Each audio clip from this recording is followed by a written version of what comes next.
للہ الحمدللہ رب العالمین والصلاة والسلام علی سید الانبیاء والمرسلین اما بعد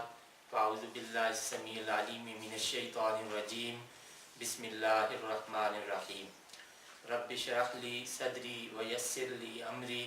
واحلل عقدۃ من لسانی یفقہوا قولی صدق اللہ العظیم اللہم صلی علی سیدنا محمد وعلی آل سیدنا محمد وبارک وسلم۔ السلام علیکم ورحمۃ اللہ وبرکاتہ۔ آج کی نشست میں ہم سورہ بقرہ کی فضیلت کے حوالے سے گفتگو کریں گے۔ پہلی مدنی سورت سورہ بقرہ ہے۔ قرآن کا کچھ حصہ ہجرت سے پہلے نازل ہوا، اسے مکی حصہ کہا جاتا ہے، اور جو ہجرت کے بعد قرآن کریم کا جو حصہ نازل ہوا اسے مدنی حصہ کہا جاتا ہے۔ مدنی صورتوں میں سب سے پہلے سورہ بقرہ نازل ہوئی۔ مکہ میں 86 صورتیں نازل ہوئیں۔ آپ صلی اللہ علیہ وسلم سب سے پہلے مکہ میں 13 سال رہے، پھر مدینہ ہجرت کی، تو مدینہ آنے کے بعد سب سے پہلے جو سورت نازل ہوئی وہ سورہ بقرہ ہے۔ سورہ بقرہ یک بارگی نازل نہیں ہوئی،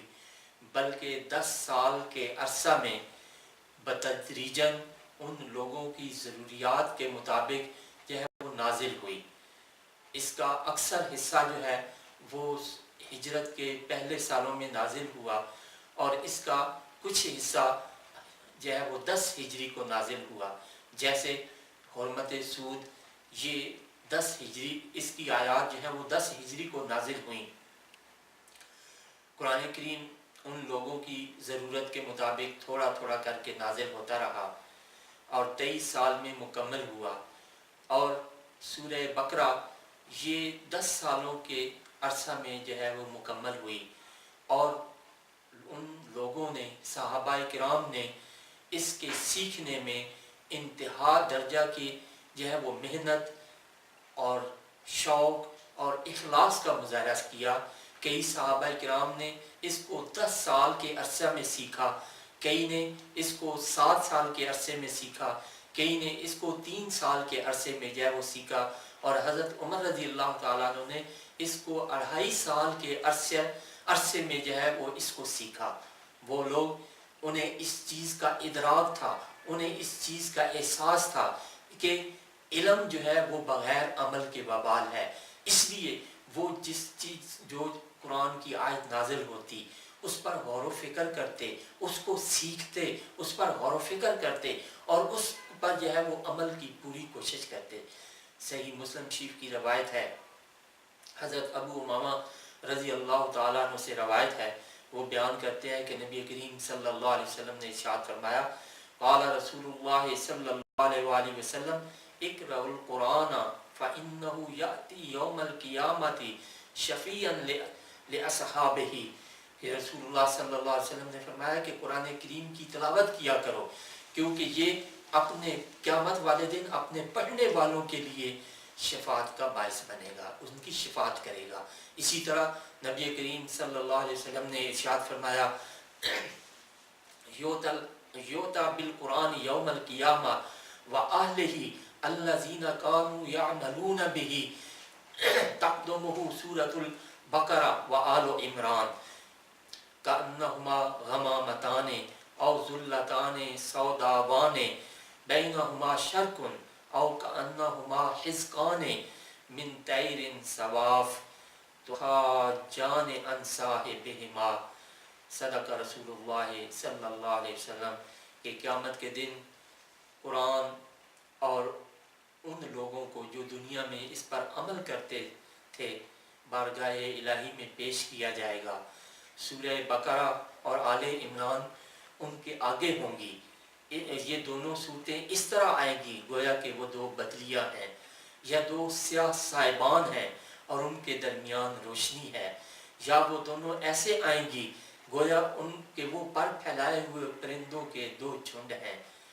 وہ دونوں صورتیں اس طرح آ کر اپنے پڑھنے اور عمل کرنے والوں کی ساتھیوں کی طرف سے اللہ کی بارگاہ میں جھگڑا کریں گی۔ حضرت ابو موسیٰ اشعری رضی اللہ تعالیٰ عنہ سے روایت ہے کہ سرکار دو عالم صلی اللہ علیہ وآلہ وسلم نے ارشاد فرمایا مثل المؤمن الذی یقرأ القرآن کمثل الاترجۃ وریحها طیب وطعمها طیب ومثل المؤمن الذی لا یقرأ القرآن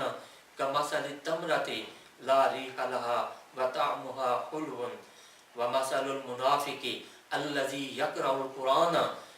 مثل الریحانہ ریحها طیب وطعمها مر ومثل المنافق الذی لا یقرأ القرآن کمثل الحنظلۃ لیس لها ریح وطعمها مر کہ سرکار دو عالم صلی اللہ علیہ وآلہ وسلم نے ارشاد فرمایا کہ وہ مومن جو قرآن کریم کی تلاوت کرتا ہے اس کی مثال اس میٹھی اور خوشبودار نارنگی کی طرح ہے جس کی خوشبو بھی بڑی پیاری ہے اور جس کا ذائقہ بھی میٹھا ہے، اور فرمایا کہ وہ مومن جو قرآن پاک کی تلاوت نہیں کرتا اس کی مثال جو ہے وہ کھجور کی طرح ہے، کھجور کے پھل کی طرح ہے کہ اس کی خوشبو تو نہیں ہے لیکن اس کا ذائقہ میٹھا ہے۔ اور سرکار دو عالم صلی اللہ علیہ وسلم نے فرمایا کہ اس منافق کی مثال جو ہے وہ تلاوت قرآن کرتا ہے، اس کی مثال اس جو ہے وہ نیاز بو یا یاسمین کی جو ہے وہ پودے کی طرح ہے کہ جن کی خوشبو تو بڑی خوشگوار ہے، بڑی اچھی ہے، لیکن اس کا ذائقہ کڑوا ہے۔ اور فرمایا کہ وہ منافق جو قرآن کی تلاوت نہیں کرتا اس کی مثال ایسے ہی ہے کہ جیسے تمبہ ہے کہ اس کی جو ہے وہ خوشبو بھی نہیں ہے اور اس کا ذائقہ بھی کڑوا ہے۔ ام المومنین سیدہ عائشہ صدیقہ رضی اللہ تعالی عنہا سے روایت ہے کہ سرکار دو عالم صلی اللہ علیہ وسلم نے ارشاد فرمایا الماہر بالقرآن ما سفرت الکرام البررہ یقرأ القرآن ویتتعتع فیہ وہو علیہ شاق لہو اجران۔ یہ صحیح بخاری شریف کی حدیث طیبہ ہے اور مسلم شریف کی حدیث طیبہ ہے، دونوں میں یہ حدیث موجود ہے کہ قرآن کا ماہر قیامت کے دن ان فرشتوں کے ساتھ ہوگا جو دنیا میں وحی لایا کرتے تھے اور نیکوکار اور بزرگ ہوں گے، اور جو قرآن اٹک اٹک کر پڑھتا ہے اور اس کے پڑھنے میں اسے مشقت ہوتی ہے اس کے لیے 2 گنا اجر ہے۔ ایک دوسری حدیث طیبہ میں حضرت عثمان غنی رضی اللہ تعالیٰ عنہ سے مروی ہے کہ سرکار دو عالم صلی اللہ علیہ وسلم نے ارشاد فرمایا خیرکم من تعلم القرآن وعلم، تو ان میں سے بہترین شخص وہ ہے جو قرآن کو سیکھتا ہے اور آگے دوسروں کو جو ہے وہ سکھاتا ہے۔ اسی طرح حضرت عبداللہ بن عمر رضی اللہ تعالیٰ عنہ سے روایت ہے کہ رسول اللہ صلی اللہ علیہ وسلم نے ارشاد فرمایا قال لصاحب القرآن اقرا ورتقی، کہ صاحب قرآن کو جس کو قرآن یاد ہوگا اسے کہا جائے گا کہ تم قرآن کی تلاوت کرتے جاؤ اور جو ہے وہ مراتب چڑھتے جاؤ، درجات میں جو ہے وہ ترقی کرتے جاؤ، ورتل کما کنت ترتل فی الدنیا، اور قرآن کی اس طرح ٹھہر ٹھہر کر تلاوت کرو جس طرح دنیا میں تم تلاوت کرتے تھے۔ فإن منزلک، بے شک تیری منزل عند آخر آیت تقرأھا، تیری منزل وہ ہوگی جہاں تو آخری آیت کو جو ہے وہ تلاوت کرے گا۔ یہی وہ ابدی اور آخری اور ابدی فضیلت اور سعادت ہے جس کی بنا پر رسول اللہ صلی اللہ علیہ وآلہ وسلم نے حامل قرآن پر رشک کرنے کو جائز قرار دیا۔ چنانچہ حدیث طیبہ ہے، حضرت عمر رضی اللہ تعالیٰ نے اس کے راوی ہیں کہ سرکار دو عالم صلی اللہ علیہ وآلہ وسلم نے ارشاد فرمایا لا حسد الا فی اثنتین رجل آتاہ اللہ القرآن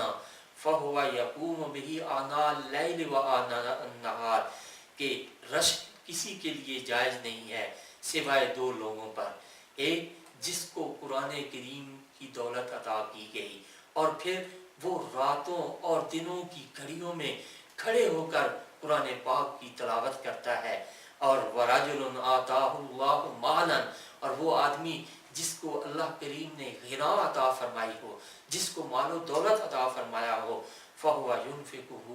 آنَاءَ اللَّيْلِ وَآنَاءَ النَّهَارِ، تو وہ اس کو رات کی گھڑیوں میں اور دن کی گھڑیوں میں جو ہے وہ اس کو اللہ کی رضا کے لیے خرچ کرتا ہے۔ فرمایا یہ دو لوگ ایسے ہیں کہ جن پر رشک کرنا جو ہے وہ جائز ہے۔ حضرت ابو ہریرہ رضی اللہ تعالیٰ عنہ سے مروی ہے کہ رسول اللہ صلی اللہ علیہ وسلم نے ارشاد فرمایا وما اجتمع قوم فی بیت من بیوت اللہ، کہ کوئی قوم جب اللہ کے گھروں میں سے کسی ایک گھر میں جمع ہوتی ہے، اکٹھی ہوتی ہے، یتلون الکتاب، وہ اللہ کی کتاب کو تلاوت، اس کی تلاوت کرتے ہیں، ویتدارسون بینہم، اور آپس میں ایک دوسرے کے ساتھ جو ہے وہ اس کا درس دیتے ہیں، الا نزلت علیہم السکینۃ، مگر یہ کہ اللہ کی رحمت ان پر نازل ہوتی ہے، وغشیتہم رحمت، اللہ کی رحمت انہیں گھیر لیتی ہے، وحفتہم الملائکۃ، اور ملائکہ ان کے گرد جو ہے وہ ان کو گھیر لیتے ہیں، ان پر جو ہے وہ ارد گرد سایہ بنا لیتے ہیں، وذکرہم اللہ فی من عندہ،